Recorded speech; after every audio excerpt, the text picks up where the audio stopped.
En même temps, il faut bien comprendre que c'est une condition absolument nécessaire. C'est-à-dire que ça ne peut pas fonctionner autrement. C'est-à-dire qu'on ne peut pas rester dans un système où on admet comme principe que dans des pays qui, soi-disant, font une union, le seul instrument qu'on a laissé pour pouvoir se différencier ou mener des politiques adaptées ou défendre leur économie, c'est d'agresser leurs voisins, c'est-à-dire de piquer les emplois des autres en faisant non pas du progrès, mais de la régression sociale. C'est juste pas possible. C'est-à-dire, il y a un moment où il faut bien qu'il y ait un État quelque part, un gouvernement qui ait la décence et l'intelligence de dire, vous comprenez que ça a pu marcher un certain temps, dans l'euphorie générale, parce que l'ensemble était porteur. Donc finalement, tout le monde montait, mais qu'on voit bien que dès que ça va mal et qu'il y a une crise, ça n'est juste pas possible et ça n'est pas soutenable. Donc, ça ouvre la discussion.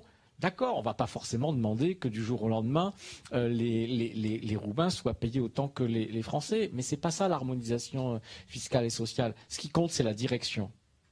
Ce qui compte, c'est le chemin qu'on prend. L'Europe a su faire ça.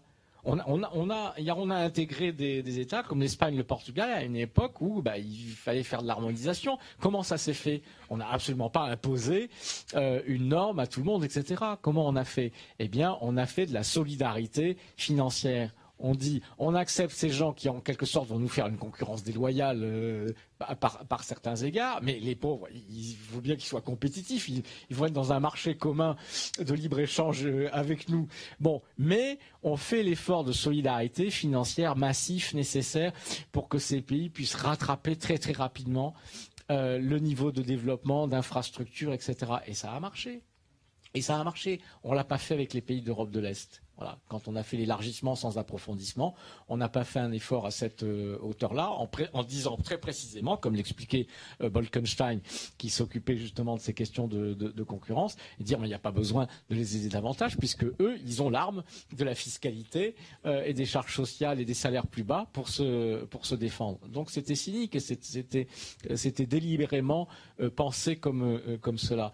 Mais on peut avoir un système qui est un système de convergence. On installe des critères de convergence progressif. Et nous, il faut bien comprendre, pour faire la différence justement entre ce qu'est le protectionnisme solidaire, on fera la jonction avec une autre question sur les objections aux fameuses barrières douanières.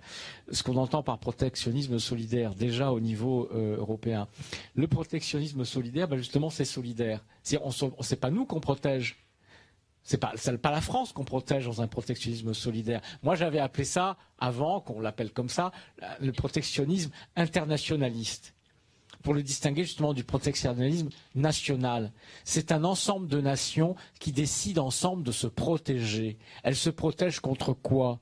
Elles se protègent contre la guerre, contre la haine nationaliste, contre la finance dérégulée dont vous avez très bien dit, monsieur, que ça a été le point de départ de tout, qui donne les pleins pouvoirs à l'argent et donc qui détruit les démocraties et qui détruit leur économie en quelques semaines, comme on l'a vu en 2008-2009. Donc c'est des pays qui s'unissent pour se protéger ensemble. Et donc ils se disent, entre nous, on va avoir le maximum de liberté et de libre circulation, etc., qui est possible et qui est dans notre intérêt commun, qui fait que, voilà. Et on va se protéger, alors vis-à-vis de l'extérieur, tous ceux qui ne veulent pas de ça, de cette logique coopérative, qui veulent nous faire la guerre, alors là, oui, on va s'armer collectivement, nous, pour nous protéger véritablement contre des gens qui ont une conception guerrière du commerce et de l'échange. Et on ne se laissera pas faire, on ne laissera pas remporter n'importe quoi chez nous. Bon.